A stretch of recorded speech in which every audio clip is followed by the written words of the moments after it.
L'ordre du jour est terminé. Il y a eu des questions diverses qui me sont arrivées de la part...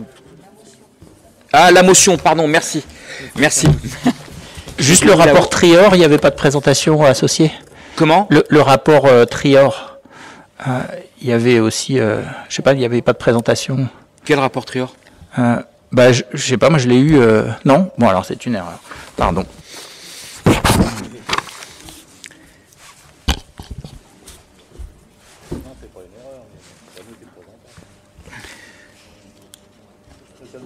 Oui. Bien sûr, bien sûr. Vas-y, Dominique. Non, c'est pas une erreur. Là, il y a une nouvelle loi qui dispose que tous les conseillers doivent être au courant, mais le trieur, c'est une compétence de l'interco. Donc nous, on n'a rien à voir avec ça. Enfin, nous, en tant que conseil municipal, bien sûr. Ah d'accord, donc pas de discussion, pas de... D'accord. Alors, comme je vous expliquais, donc c'est... Je ne sais pas si vous voulez que je vous relise toute la motion. Non, ça va aller. Merci, Madame Ferreira. Donc voilà. En fin de compte, c'est une motion pour pas qu'il s'installe au niveau du Ménil-Antel. Donc le public, si vous avez besoin, je vous la laisserai à disposition. Si vous voulez la voir, il n'y a pas de souci. Donc c'est une motion qui va être envoyée à Madame la Préfète et en même temps pour faire un recours gracieux par rapport à l'autorisation qu'a donnée Madame la Préfète. Donc sur l'installation du groupe Martinet au niveau du Ménil-Antel. Voilà. Comment ? Alors, ils veulent installer des produits chimiques. Alors, j'ai les quantités, vous les avez dessus, mais je peux vous les donner. Il y a 7580 tonnes de matière combustible pour un volume potentiel de 87 300 mètres cubes, dont 40 tonnes de solides hautement inflammables et 46 tonnes de déchets particulièrement dangereux. Voilà. Et je pense qu'il y aura d'autres produits qui arriveront par la suite. Donc, le but, c'est de voter cette motion. Est-ce qu'il y a des questions par rapport à ça? Non. Est-ce qu'il y a des votes contre? Des abstentions? Non. Merci. Donc la motion sera présentée et annexée au procès verbal. Voilà. Donc je reviens du coup sur les questions diverses. J'en ai pas reçu de votre part. Est-ce que vous en aviez? Non, aucune question. D'accord. Merci, Monsieur Forest. Monsieur Renaud, je sais que vous en avez pas mal parce que j'en ai reçu 8. Donc, je vous laisse les lire. Je répondrai au fur et à mesure.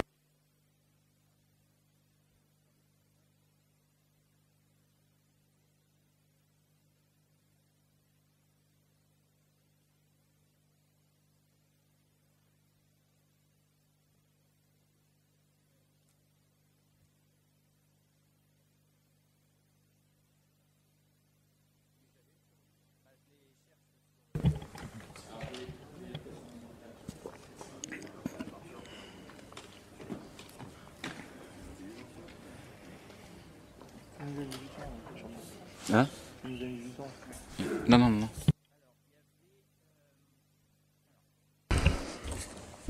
La première question porte sur la remunicipalisation de la distribution de l'eau. Nous avons déjà abordé, mais très brièvement, ce sujet, puisque le rapport du CIEB indiquait que le contrat de la distribution de l'eau serait renouvelé ou devait être renouvelé en 2026.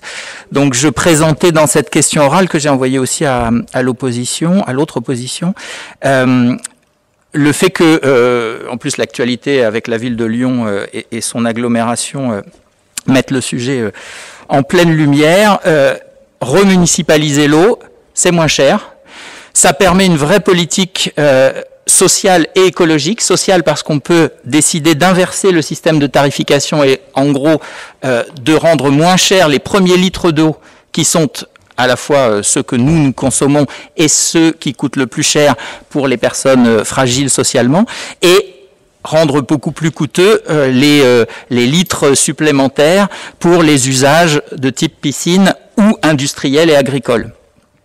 Ce qui est une façon évidemment de lutter contre le gaspillage de la ressource.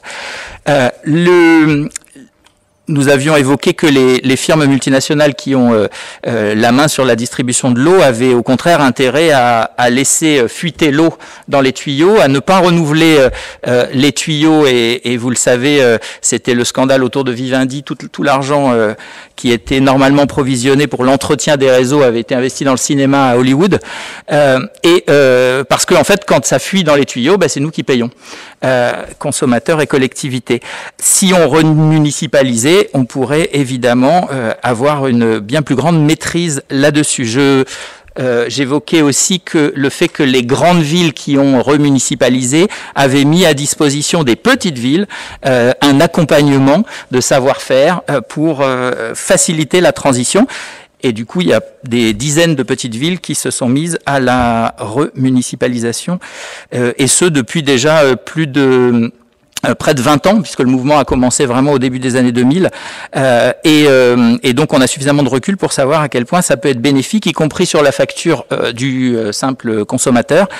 On est sur des chiffres qui au minimum sont de 10% d'économie, mais au maximum de près de 30%.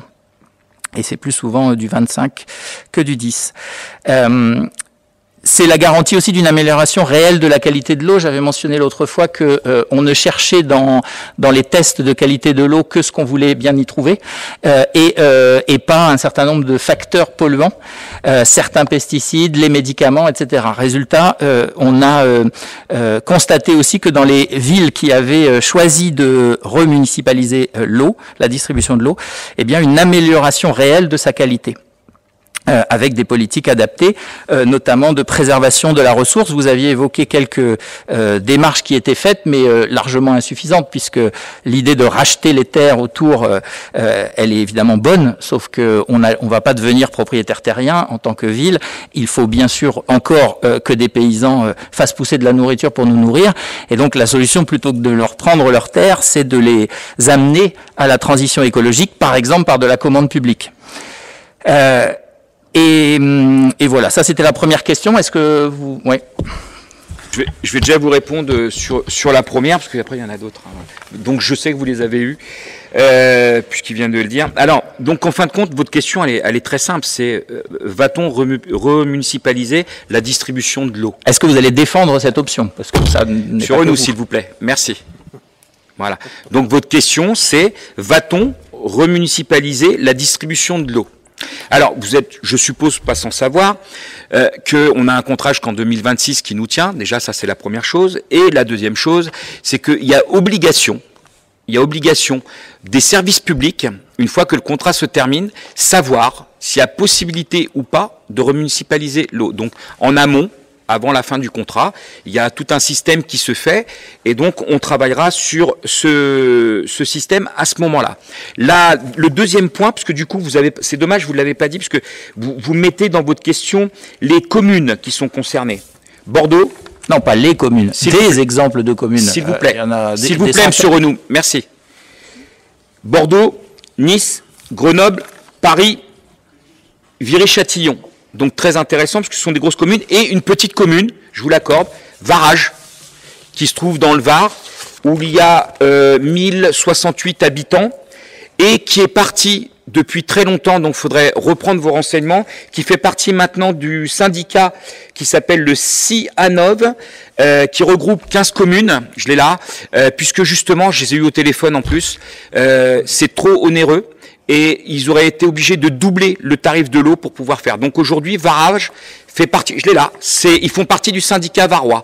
Donc voilà, donc c'est bien, vous avez plein d'idées, il y a des idées qui sont bonnes, qui sont intéressantes. Par contre, il faut regarder à chaque fois la faisabilité. C'est pas parce qu'une commune arrive à le faire comme Paris, nous sommes pas Paris, nous sommes pas Nice, nous sommes pas Grenoble, on n'a pas les mêmes moyens, et ça, c'est important. Voilà. Donc je vous demandais la deuxième question, s'il vous plaît, monsieur Renaud. Alors bien sûr, j'ai cité quelques exemples, donc l'idée c'est encore qu'il y ait un groupe de travail pour réfléchir à la faisabilité. Hein. Mais j'entends pas dans votre bouche cette idée d'y réfléchir. La deuxième, c'est de la commission de contrôle des comptes. J'ai juste vu qu'il y avait obligation d'une telle commission, et je sais pas s'il y en a, c'est vraiment pas mon domaine, donc c'était juste une question pour y voir clair. Monsieur Ribérol va vous y répondre. Alors, pour vous répondre... Je vais rappeler sommairement le cadre juridique de la gestion d'un service public. En fait, il y a deux modes principaux de gestion. Le premier mode, c'est ce qu'on appelle la régie, c'est-à-dire c'est une gestion directe par la collectivité. Elle engage des dépenses et elle procède à la facturation à l'usager. C'est le mode de gestion le plus ancien et le plus général.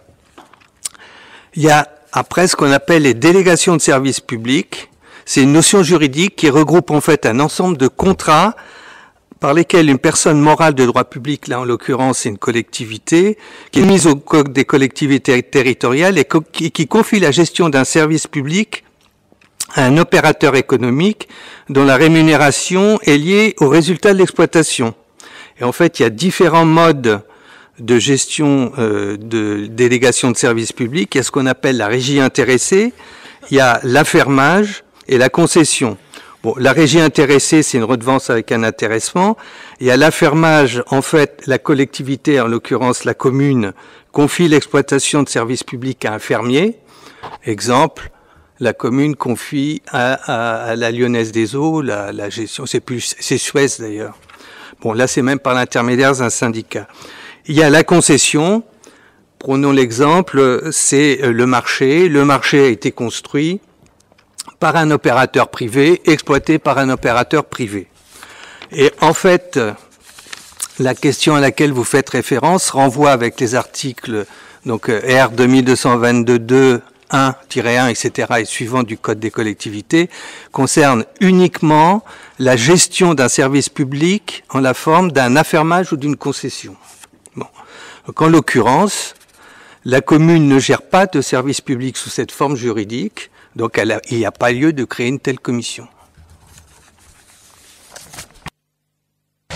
Très bien. Troisième question, M. Renaud. Stationnement et brefs arrêts pour déchargement en centre-ville et rue basse de la Vallée. Le stationnement en centre-ville est toujours un souci, notamment pour les riverains. Je ne vous l'apprends pas, certains riverains doivent tourner pendant longtemps avant de trouver une place et hésitent en conséquence à effectuer diverses sorties du fait de la crainte de perdre une bonne place à proximité de leur domicile. Beaumont en commun avait proposé des solutions faciles à mettre en place, mais vous ne les avez pas reprises dans votre programme. Par ailleurs, les gens de la rue basse de la Vallée, donc c'est vraiment spécifique, ne dispose de presque aucune place de stationnement dans la rue, je parle en dessous de l'hôtel du Croissant bien sûr, et sont éventuellement verbalisés par la police municipale lorsqu'il leur arrive par exception de stationner quelques minutes afin de charger ou décharger un meuble. Évidemment, pour le stationnement permanent, il faut bien qu'il se débrouille autrement.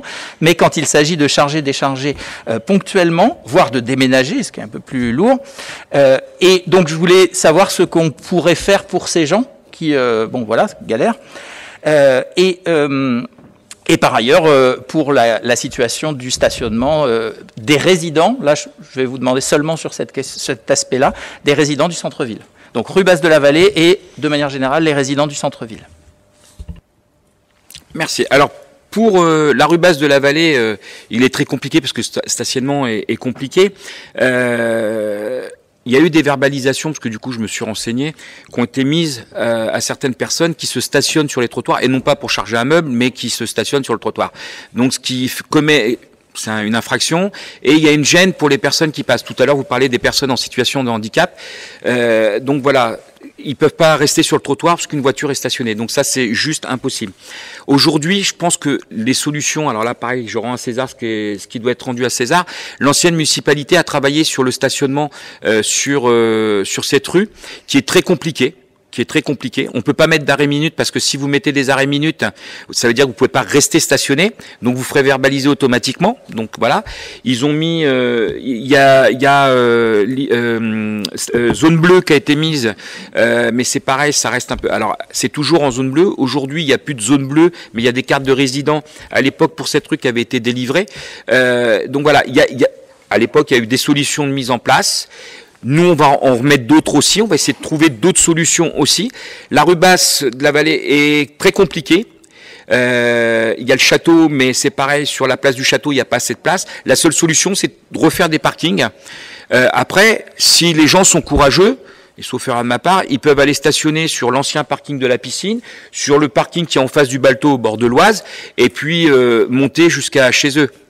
C'est aussi une des solutions. Voilà. Alors c'est pour ça que je mentionnais le déchargement, parce que effectivement pour stationner la nuit, on peut aller se garer plus loin et marcher. La plupart des gens peuvent, s'ils n'ont pas de handicap, bon, bref. Mais par contre, décharger un meuble, c'est un peu compliqué de le monter rue Basse-de-la-Vallée. Donc, et effectivement, il n'y aura pas de solution de stationnement puisqu'il n'y a pas de place pour des voitures. Donc, la seule solution, c'est peut-être une tolérance, une intelligence du rapport à la personne de la part de policiers municipaux qui en recevraient la consigne.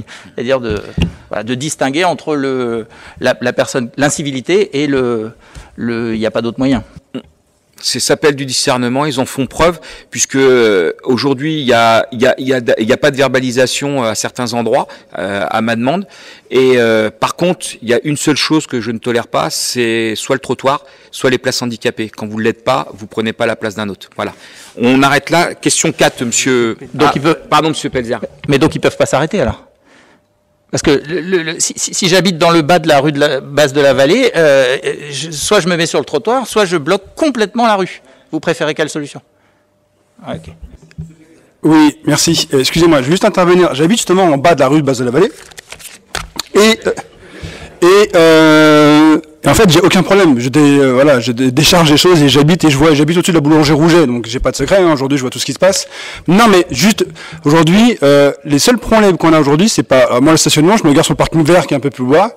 Depuis le mois de mars, depuis le mois de mars de cette année, suite au confinement, il y a aucune verbalisation. Donc par contre, un jour, j'ai une amie qui était verbalisée pour un disque, qui a été mal mis. Bon, ça, voilà, c'est comme ça. Mais là-dessus, j'avais déjà fait une demande moi par rapport à ça, mais aujourd'hui, il n'y a aucun problème. Moi, le seul problème qu'on a, c'est les incivilités. Aujourd'hui, c'est les gens qui stationnent pour aller à la boulangerie, en double fil, qui empêchent les bus de passer. Les gens qui stationnent sur le trottoir pour aller acheter des cigarettes au Lutetia ou autre, ou boire un café. Donc ça, je le vois, quand je suis en bas de chez moi, je le vois tout le temps. Des gens qui se garent n'importe comment. Aujourd'hui, les 11 gares, on a des places bleues, des places vertes, des places rouges, peu importe. Il y a de quoi se garer en bas. Il y a un parking vert, qui est assez grand pour tout le monde. Mais après, oui, il suffit de respecter les places et pas se garer comme un abruti partout où on peut pas. Mais à côté de ça, moi, j'ai pas de soucis. J'habite depuis plus d'un an. Alors oui, par rapport au disque, souvent c'est embêtant parce qu'il faut qu'on descende toutes les 3 heures pour remettre le disque de 4 heures maximum. Mais depuis que j'y habite, j'ai aucun souci. Donc que ce soit avec l'ancienne municipalité ou la nouvelle, sans prendre parti pour l'une pour l'autre. Mais aujourd'hui, voilà, rue Basse-de-la-Vallée, il y a peut-être d'autres problèmes dans le centre-ville. Je suis d'accord qu'il n'y a pas beaucoup de place dans le centre-ville, mais ça, c'est inhérent à toute ville. Donc voilà, aujourd'hui, je suis pas d'accord avec vos propos. Je pense que j'ai vu beaucoup de gens décharger des choses, et je pense pas qu'on verbalise quelqu'un parce qu'il décharge sa voiture ou autre en 5 minutes. J'ai croisé à plusieurs reprises les policiers municipaux. Souvent, on met des barrières pour des gens qui ont besoin de déménager, donc on bloque. Un jour, j'ai été appelé un samedi matin par des agents de la police municipale qui m'ont dit voilà, votre véhicule gêne parce qu'il est sur une place blanche qui était réservée pour un déménagement. J'avais pas vu la barrière et le truc. Ils m'ont appelé gentiment. Donc voilà, je me suis déplacé. Voilà, je pense qu'aujourd'hui, on n'a pas des policiers municipaux qui verbalisent à tout va pour rien. Et au contraire, je pense qu'ils sont très respectueux. Et voilà, je pense que pour moi, c'est un faux problème. Merci. Merci Monsieur Pelzer et merci pour les agents municipaux. Voilà. Et je vais juste rajouter une chose par rapport à ce que vous disiez. Il suffit de demander une autorisation à la mairie et on fait un arrêté vous autorisant à stationner à proximité pour un déménagement. Voilà. Question 4, monsieur. Alors, les réservations ponctuelles de salles municipales et l'organisation d'événements associatifs. De salles et leur disponibilité pour les activités ponctuelles ou régulières des associations sont des informations qui demeurent largement cachées aux habitants, et ce depuis des années. Cela permet à certaines municipalités de faire du clientélisme en favorisant les associations amies ou dociles. La FCPE comme Beaumont en commun se sont vus refuser des salles par votre municipalité sous des prétextes parfaitement malhonnêtes, et nous ne sommes certainement pas les seuls. Nous vous demandons donc de lister publiquement la liste ou le nombre de salles municipales disponibles potentiellement, donc savoir déjà quel est l'état des salles existantes. L'ancienne majorité le sait certainement, moi je n'ai pas la chance de le savoir, et les habitants seraient sans doute intéressés, d'indiquer pour chacune d'elles leur affectation régulière et les créneaux libres au jour d'aujourd'hui. Ça pourrait figurer sur le site internet de la mairie, ça par exemple. De rendre public à tout habitant qui en ferait la demande en mairie le registre des réservations ou le document informatique dans un souci de démocratie et de transparence pour savoir qui bénéficie de quelle salle, à quelles conditions et avec quelle fréquence. D'élaborer une charte, puisque vous aimez les chartes, on en a voté plusieurs et vous en avez élaboré une sur les questions de logement. Une charte avec les élus d'opposition, afin de rendre enfin démocratique et transparent le processus d'attribution des salles et des stands associatifs par la même occasion, à Noël, au forum des associations, etc. Beaumont n'est pas un fief dont le seigneur attribue selon son bon vouloir les ressources qui lui appartiendraient. C'est une commune républicaine soumise à la loi et qui a des obligations de service public. Voilà. Donc la question c'est transparence ou pas. Renou, je vais vous expliquer une chose très bien. Je ne vais pas répondre à votre question sur ce point. Pour 2 mots qui sont sur le texte, même 3 je pourrais rajouter, c'est pour reprendre exactement, pour pas qu'il y ait de soucis, du clientélisme et malhonnête. D'accord ? Quand vous reformulerez votre question correctement, en respectant les personnes, je ne vais pas vous attaquer en diffamation pour si peu, je suis pas comme ça et ça m'intéresse pas. Par contre, cette question-là, je vais pas y répondre. Et pour vous ? Excusez-moi. Certaines municipalités... excusez-moi, aujourd'hui, c'est moi qui suis là, et la question m'est destinée. Donc, à partir de là, voilà. C'est pratique. S'il vous plaît, monsieur Renou. S'il vous plaît, monsieur Renou. S'il vous plaît, monsieur Renou, je vous ai pas donné la parole, et je vous prierai de m'écouter. Je vous écoute, donc écoutez-moi. Merci. Donc, quand vous parlez de clientélisme, en parlant de la municipalité ou des municipalités, donc vous parlez de la nôtre, puisque la question s'adresse à nous. Malhonnête, c'est pareil, ça s'adresse à nous, puisque vous posez, là c'est dit clairement en plus. Il n'y a jamais eu de favoritisme, il n'y a jamais eu de roi, en tout cas aujourd'hui. On accorde les salles comme elles doivent être accordées. On n'en a pas 50 000 salles, et on les donne aux personnes. Je sais pas. Excusez-moi, c'est un petit peu dommage, parce que j'étais pas dans la majorité, je savais le nombre de salles qu'il y avait à Beaumont. Je pense que même avant, bon, voilà. Donc, ça serait bien de peut-être vous intéresser un petit peu à la commune et non pas à votre personne. Merci. Donc, on va passer à la question numéro 5, s'il vous plaît, monsieur Renaud.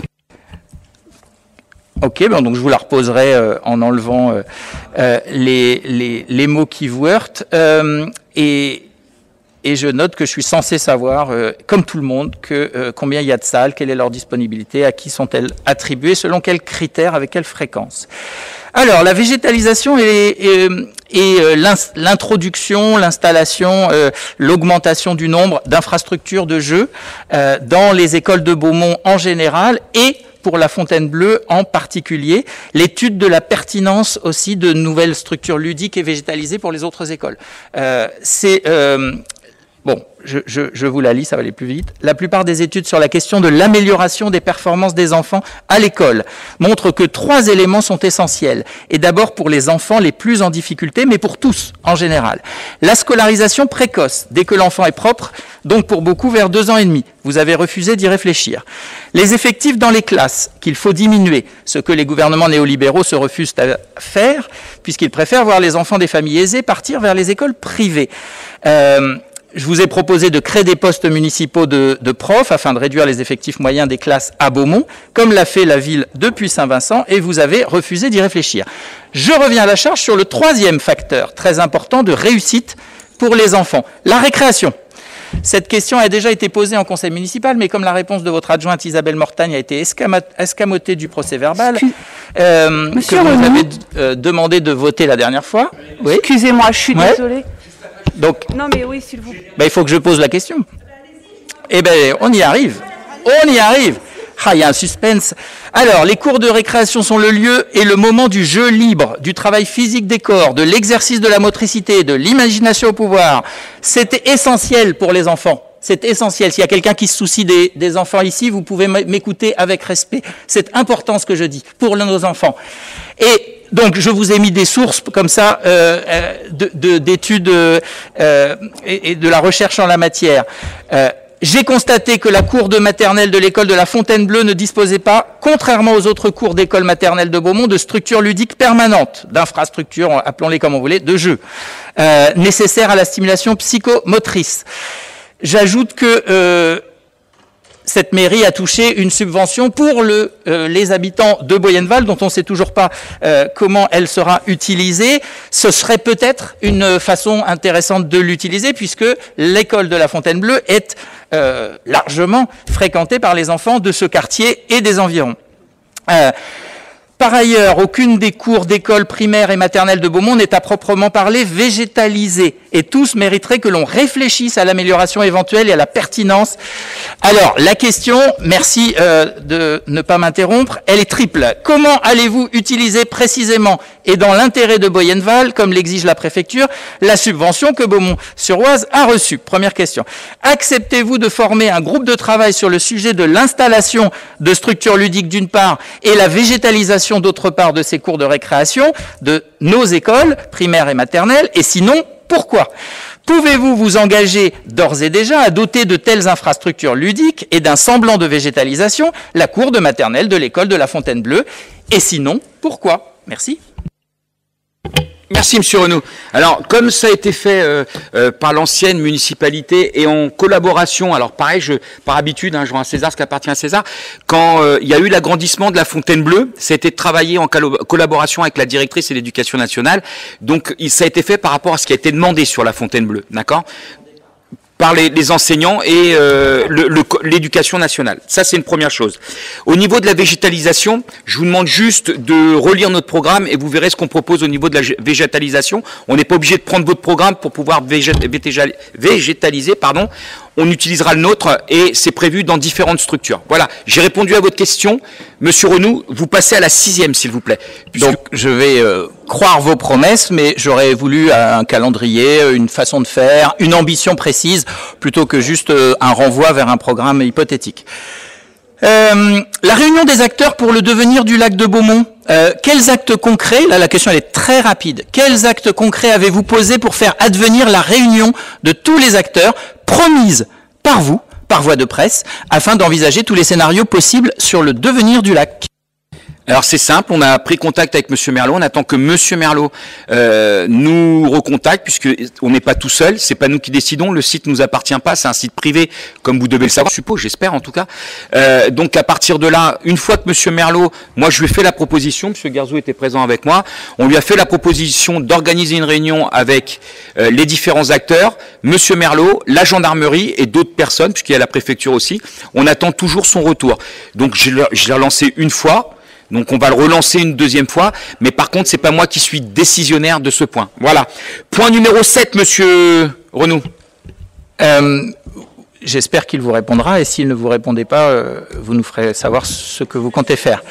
Parce que l'été prochain, il y aura encore des morts. Des tables, des bancs, des jeux pour le RAC. Il y a 2 ans, des habitants et habitantes de la résidence Albert Camus et de ses environs immédiats avaient sollicité l'aide de Beaumont commun pour les aider. Il y avait une pétition, des centaines de personnes l'avaient signée, et il ne s'était pas passé grand-chose. Est-ce que vous comptez, et si oui, comment, à quelle échéance, installer des bancs, des tables et des jeux pour les habitants de ce quartier? Alors, Monsieur Renaud, je vais répondre rapidement. Un projet a été établi en 2010 par mes soins, puisque j'habitais au RAC à l'époque et je m'occupais de l'association des locataires du RAC. Donc ça a été continué après. En 2014, quand la nouvelle municipalité est arrivée, a refait un projet sur l'aménagement du RAC. Et aujourd'hui, Madame Benaïda est en contact avec Érigère pour pouvoir faire la continuité de ce projet qui date depuis des années. Ce problème, pareil, lieu privé, donc il faut des accords bien particuliers. C'est pas nous qui décidons d'installer des bancs. On a tout prévu, tout est commandé puisqu'il y avait une subvention particulière de l'État pour tout ce qui était bancs, parking à vélo et autres qu'on a commandé pour toute la commune. Donc on pourra voir des parkings à vélo et des bancs un peu partout. Donc c'est fait, c'est en route. Par contre, on fait pas de miracle. Comme je vous l'ai dit tout à l'heure, c'est pas moi qui fais les miracles. Le projet est en route, on attend la réponse d'Érigère et une fois que c'est validé, on pourra enfin tout installer là-bas. Question numéro 8, pardon. Pardon, allez-y, monsieur. J'aimerais avoir une petite précision. Monsieur Renaud, vous citez Madame Groux en disant qu'elle se moquait bien des habitants de ce quartier et n'avait rien fait. Je suis désolé, mais le projet, il existait. Je l'ai là sous les yeux. Hein. Et vous savez que ça met un certain temps avec les bailleurs sociaux. D'ailleurs, on a pu s'en rendre compte quand il a fallu déplacer les encombrants, l'emplacement des encombrants. Ça a mis 2 ans pour pouvoir le faire. Hein. Donc le projet, il est là. Donc il a été établi en 2019. Donc voilà. Donc il existe. Et donc dis pas qu'il n'y a rien eu de fait par Madame Groux. Oui. Et c'est à la limite de la diffamation. Alors il n'y a rien eu de réussi. Oui. Alors, c'est sur la loi engagement et proximité. Je voulais vous demander comment en quoi plutôt votre règlement intérieur tel qu'il nous a été imposé renforce les droits de l'opposition afin de faire vivre la démocratie locale, ce qui est le titre de l'article 109 de cette loi de 2019. Je voudrais que vous fassiez état publiquement, pour notre édification, de la jurisprudence que vous avez mentionnée l'autre fois, qui ne vous faisait, vous rappelez, hein? Ouais, je vous coupe parce que là, je pense que ça. Non, mais la jurisprudence. C'est difficile. Non, mais attendez, s'il vous plaît. C'est intéressant. Merci. Alors, je vais vous expliquer quelque chose. Je vais reprendre mon. Excusez-moi, hein, je prends juste mon téléphone. Ça fait 37 minutes, Monsieur Renoux, que vous êtes en train de parler. Vous nous parlez de démocratie et oui, 37 minutes, Monsieur Renoux. Vous parlez de démocratie et d'opposition qui a droit de s'exprimer. Ça fait 37 minutes, que vous êtes en train de parler, à poser vos questions et vous dites qu'il n'y a pas de démocratie. Attendez, je n'ai pas parlé 37 minutes, on a échangé, vous avez répondu, vous avez pris aussi du temps et l'opposition a rajouté, l'autre opposition a aussi rajouté des choses. L'opposition a pu s'exprimer. Monsieur Renoux, s'il vous plaît. Merci. Ça fait 37 minutes, en tout cas, qu'il y a un débat sur vos questions. Donc, vous parlez qu'il n'y a pas d'opposition ou de démocratie. On vous a laissé vous exprimer sans aucun problème. Et depuis le début, c'est comme ça. Donc, dites pas qu'il n'y a pas de démocratie comme vous. Alors, peut-être pas celle que vous entendez, c'est-à-dire toujours, ça revienne vers vous et que ça soit centré vers vous. Voilà. Merci. Alors la démocratie, c'est pas cause toujours, c'est qu'est-ce qu'on fait de ce qui est dit. Ce qui est dit, c'est que Monsieur Renoux, vous êtes exprimé pendant. Je vous ai pas fini ma question là, donc là, si Monsieur Renoux. Maintenant, on va arrêter parce que. Oui, mais moi, je regarde l'heure et il y a un couvre-feu obligatoire et il y a des gens du public qui sont là et je pense qu'ils voudraient poser des questions également. Donc, par principe démocratique, Monsieur Renoux, ça s'arrête là. Voilà. Merci. Quoi? Donc, les questions orales, c'était la dernière. Non, mais c'était la 8e, Monsieur Renoux. Vous avez posé la question et je vous ai répondu. Vous devez parler pendant 37 minutes. Ça s'appelle de la démocratie. C'est ça votre réponse. Merci, Monsieur Renoux. Jurisprudence. Monsieur Renoux. N'importe quoi. Merci. C'est commode, en tout cas. C'est pas une question, mais excusez-moi, Monsieur Renoux, mais des questions, c'est des questions. Vous nous faites toute une paracha avant de poser votre question. Faut comprendre que on a un couvre-feu tous, donc peut-être poser votre question et au moins on aura peut-être le temps. Ils auront peut-être le temps de vous répondre parce que là, vous mettez plus de temps à lire tout ce qui est avant votre question. Je suis désolée, mais... Ouais, c'est ça la réflexion, c'est un échange d'arguments. Si je pose une question sortie de nulle part, vous allez juste rire. Si je vous dis les récrés, qu'est-ce que vous faites pour les récrés? Tout le monde va se bidonner. Si j'explique pourquoi c'est important les récrés, on m'interrompt. Bon, voilà. On aurait pu j'aurais pu entendre 8 questions, c'est trop, on va en traiter que 4. Mais vous me l'auriez dit avant, vous auriez travaillé votre réponse, comme ça on aurait pris le temps qu'on vient de prendre là. Monsieur Renoux, mes réponses sont toujours travaillées. On essaie de travailler un maximum. Seul problème, c'est que c'est pas des questions. C'est votre vérité. Je vous demande la jurisprudence. S'il vous plaît, Monsieur Renoux, merci. D'accord. C'est juste un laïus que vous faites à chaque fois pour vous entendre parler. C'est ce qu'on appelle un monologue chez moi. Voilà. C'est à chaque fois la même chose. Il faut que ça soit Monsieur Renoux et qu'il s'entende parler. On n'est pas contre les questions, on n'est pas contre les débats, mais des débats constructifs, sinon ça sert strictement à rien. Merci, Monsieur Renoux. Je vous demande la jurisprudence que vous avez mentionnée.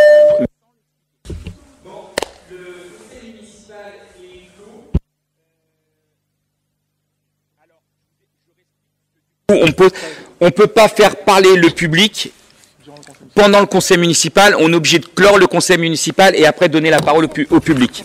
Voilà. Merci. Alors, vous avez vu c'est sur table. Il y a plusieurs animations qui ont été faites.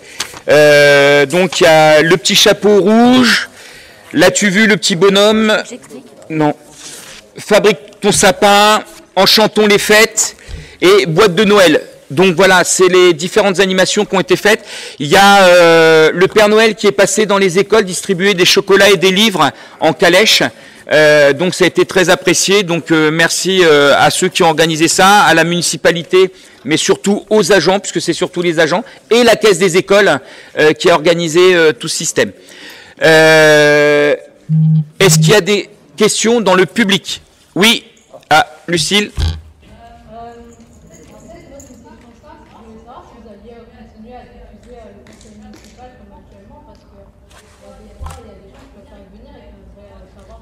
La réponse, vous l'avez derrière, regardez, c'est enregistré.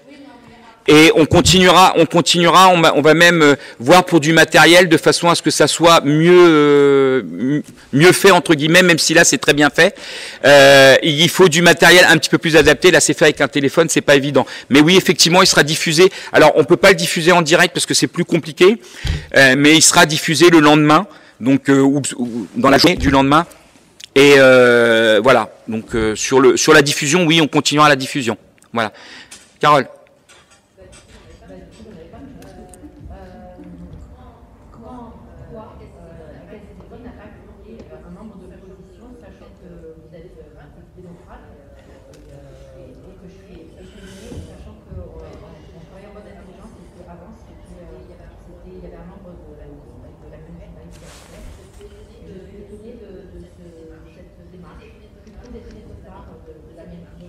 Alors, la réponse est simple.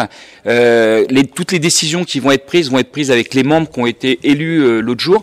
La seule différence, c'est que on a un président, une vice-présidente, un trésorier et un secrétaire qui ont été mis en place. Il y a même, Mme Ferreira voulait faire partie de ces 4 membres.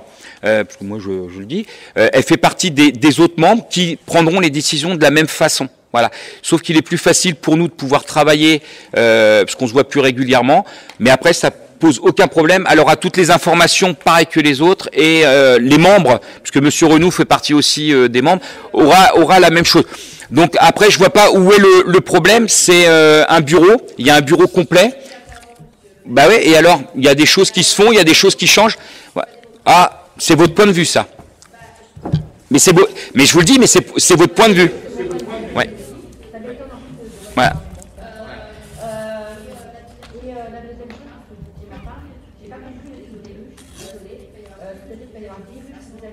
Non, à 1 000 €.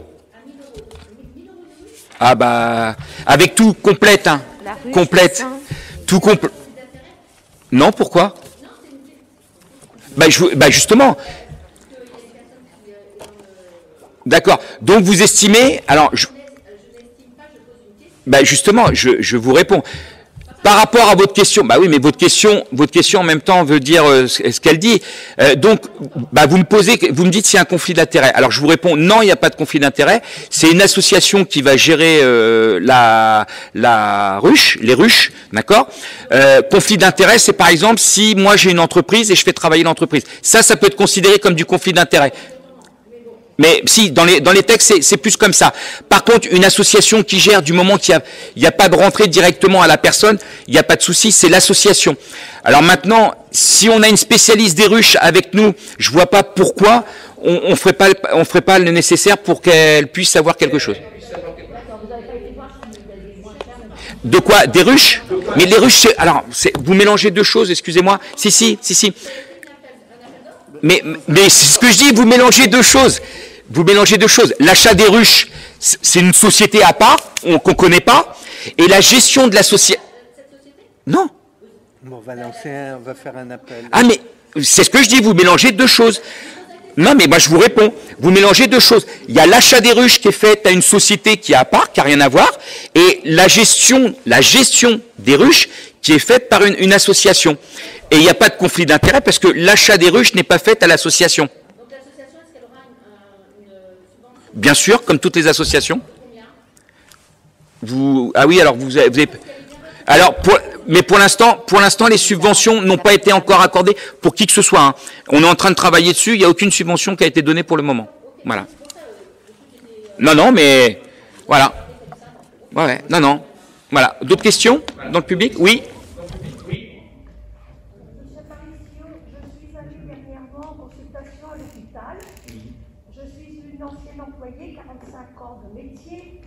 Quand je suis ressortie de là-dedans, j'avais les cheveux tout droit sur la tête. C'est un mouroir. Le service de consultation, On se croirait dans un service religieux, tellement il y a de bruit. Alors moi, je voudrais savoir, il y a eu des manifestations, j'ai participé à ces manifestations. C'est bien, mais à mon regard, les manifs, c'est dépassé, c'est obsolète. Est-ce qu'il y a une commission de personnel, de gens de Beaumont et de la région, qui se réunissent de temps en temps autour d'une table pour apporter leurs idées? C'est dommage. C'est dommage, M. Mougel est parti. Pardon? Je dis c'est dommage, M. Mougel est parti. Le monsieur qui était juste devant vous avec le chapeau fait partie du comité de l'hôpital. Donc il y a justement des gens qui se réunissent pour l'hôpital, qui travaillent dessus depuis déjà quelques années. Bah oui, alors comment ça se fait que le personnel, l'ancien, enfin une fois qu'on est en retraite, on n'est plus au courant de rien. En tant que Beaumontois, on est au courant de rien. Tout à l'heure, vous avez parlé de médecins, vous avez parlé de maisons médicales. L'hôpital, à elle seule, elle est tout ça. Oui. Elle est tout ça.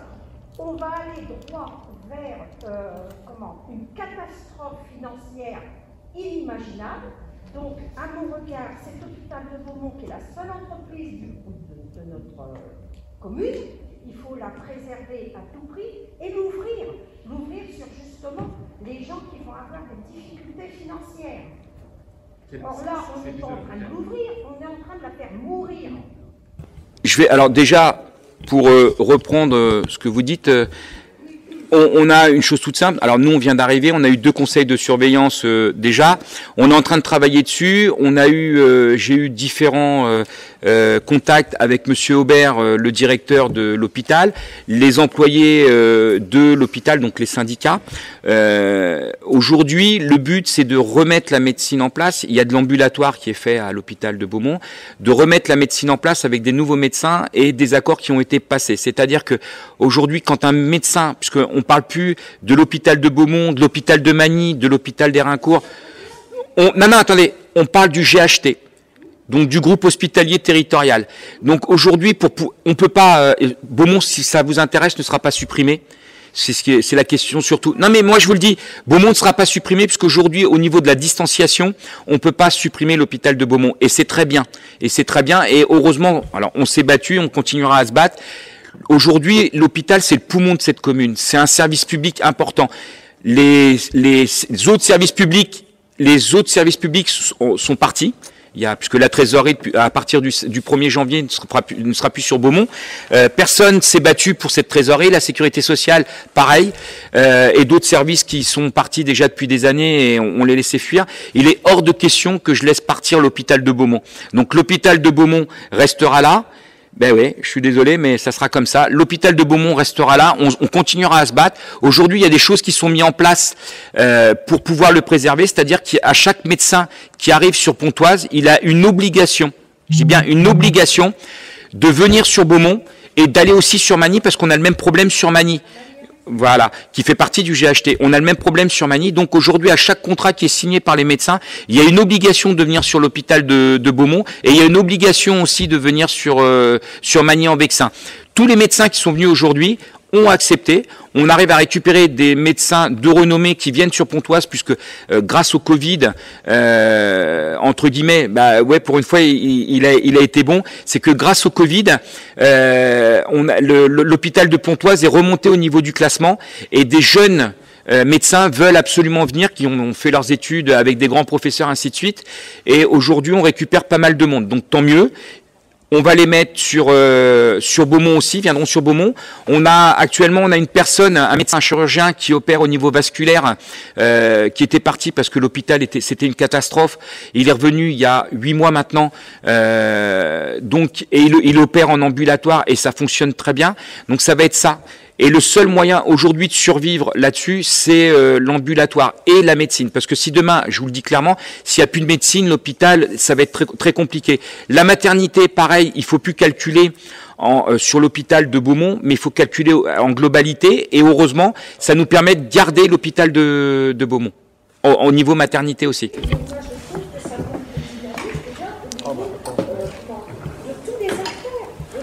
Je mets les 45. Vous téléphonez, ça demande des heures. Quand vous demandez une consultation, je dois faire un électrocardiogramme, comme ça de routine, tout mon âge. Il n'y a pas de cardiologue, c'est pas mal. Mais non, je vous ai pas dit que c'était normal. Malheureusement. Ça me révolte quand on pense qu'on avait jusqu'à des 80 consultants sur les consultations. Une consulte. Aujourd'hui, j'y suis restée pendant plus d'1 heure. Il n'y avait que moi. Ah oui, il y a le Covid. Bravo. Il y avait 3-4 salles de consultation. 3-4 salles de consultation. J'ai fait les consultations. Je faisais 3 salles. Alors, une question, madame. Le message. Alors, je ne sais pas si vous avez vu, on a changé les banderoles sur la mairie. Il y avait un message qui n'était pas forcément favorable à l'hôpital de la façon qu'il était mis, maladresse ou voilà, je sais pas. Mais en tout cas, il y avait un message qui n'était pas favorable. On a changé le message. On a mis un message qui demande aux gens d'aller à l'hôpital pour justement continuer à garder le service public sur Beaumont. Donc un message un petit peu plus positif. On continue nous à partager les pages Facebook de l'hôpital de façon à ce que les gens y aillent régulièrement. Je demande à la population de le faire plus régulièrement, d'y aller. Voilà, c'est le seul moyen de pouvoir. Mais Madame, vous étiez dans le milieu médical, d'accord? Vous savez très bien que si un hôpital il y a une mauvaise réputation, les médecins traitants ne les envoient pas. Donc il faut redonner une bonne réputation à l'hôpital de Beaumont pour que les gens y viennent. Et on s'y attelle et on est en train de travailler dessus. Donc j'espère qu'on pourra sauver l'hôpital et le rendre viable. Voilà. Merci à tous. Oui, Carole.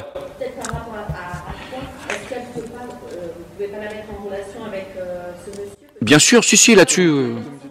Oui, c'est le comité de défense de l'hôpital. Voilà.